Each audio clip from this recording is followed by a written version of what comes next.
আসসালামু আলাইকুম। আজকে তালের পিঠা দেখাবো, তাও তেলের ভাজা পিঠাটা সেটা দেখাবো।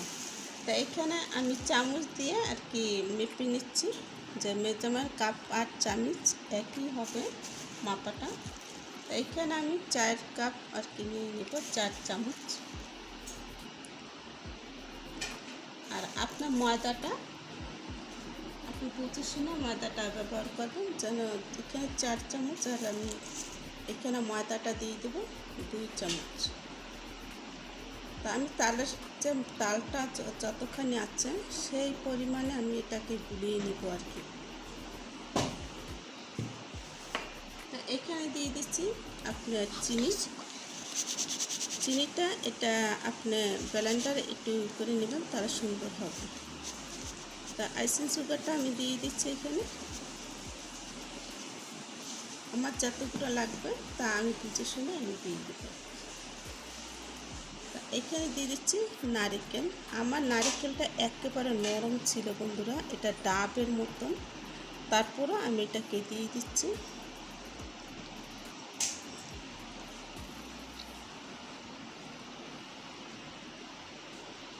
এখন দিয়ে দেব এখানে তাল।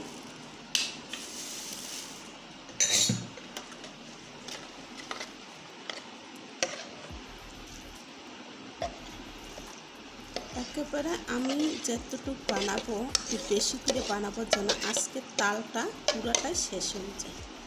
কারণ আমি তো আপনাদেরকে তালের রেসিপি একবার পিঠে বানিয়ে দেখিয়েছিলাম, একটু বাবা পিঠে। তা এখন এটাকে মেখে নেব, আর এটা মাখার সময় কতটুকু লাগবে এটা পরিমাণটা তখন বোঝা যাবে, এখন অত তাড়াতাড়ি করে বোঝা যাবে না।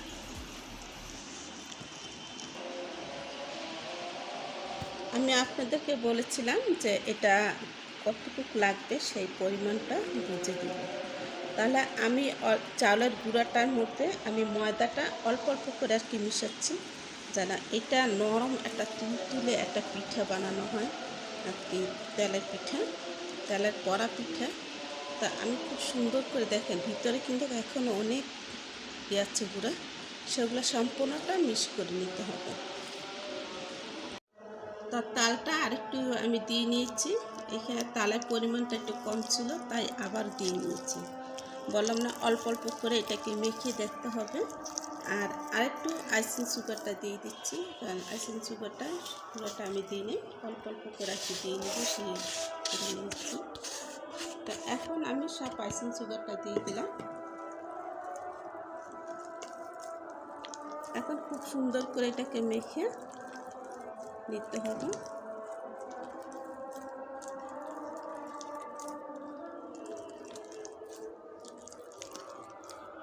এটা কিন্তু হাত দিয়েই করতে হবে বন্ধুরা, হাত না ছাড়া কিন্তু এটা হবে না। আর এটা খুব মাখতে মাখতে এটা একসময় দেখো একেবারে নরম হয়ে যাবে, যখন চিনি টিনি এগুলো সব গলে যাবে তখনই বুঝতে পারবেন যে এটা করার সময় কেমন আর কি পিঠাটা হয়, সেটা মুখ করলে বুঝতে হবে। এটা মাখতে হবে, অনেক সুন্দর করে মাখতে হবে আর কি, যেরকম পারেন ছেড়ে টেনে এরকম করে মাখতে হবে। আমার গলাটা একেবারে সুন্দর মতন হয়ে গেছে, আর গলাটা নিলে এরকম করে নিতে হবে, ছোটো ছোটো করে দিতে হবে। তো এখানে যে নারকেলগুলো আছে সবগুলো আর কি করে মিশিয়ে নিয়েছি, তা আরেকবার একটু ফেটিয়ে নিচ্ছি, বাস হয়ে গেল।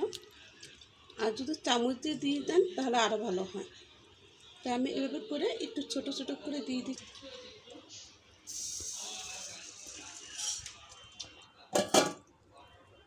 এরকম করে তেলের মধ্যে দিয়ে দেবো।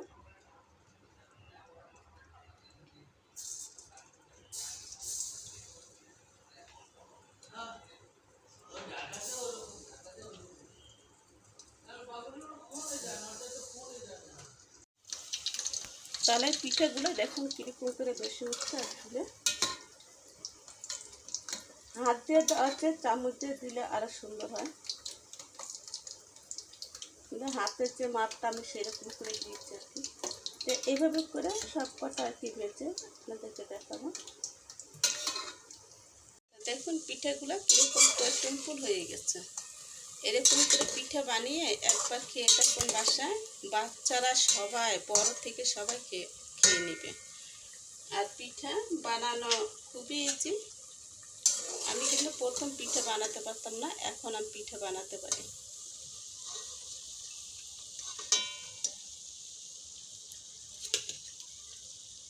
আমার সমস্ত পিঠা বাজানো শেষ, এখন আমি নামিয়ে ফেলছি।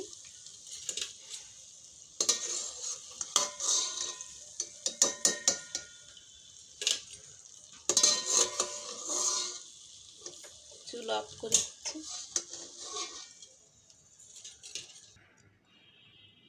বন্ধুরা, তালের পিঠা বড়া সব বানানো শেষ, আরও পাতিলে আছে দেখুন, অনেক বানিয়েছি, খেয়ে ফেলছে বানানোর সাথে সাথে। তাহলে পিঠাগুলো আপনাদেরকে একবার দেখাচ্ছি কীরকম হয়েছে। ভিতরটা কত সুন্দর আর নরম তুলতুলে। এটা যদি 4-5 দিন রেখে টেবিলের সামনে রেখে দেন, তার তো এটা শক্ত হবে না। এরকম করে পিঠাটা বানিয়ে নেবেন। আশা করি আমার পিঠার রেসিপিটা আপনাদের কাছে ভালো লাগবে। তাহলে অবশ্যই ভালো লাগলে লাইক, শেয়ার, কমেন্ট করবেন, পাশে বেল বাটনটা ক্লিক করবেন নতুন নতুন রেসিপি পাওয়ার জন্য। বন্ধুরা সবসময় দেখতে পারেন, এর জন্য দুঃখিত, আপনাদেরকে বারবার বলি। তা আজকের মতন বিদায় নিচ্ছি বন্ধুরা, আল্লাহ হাফেজ।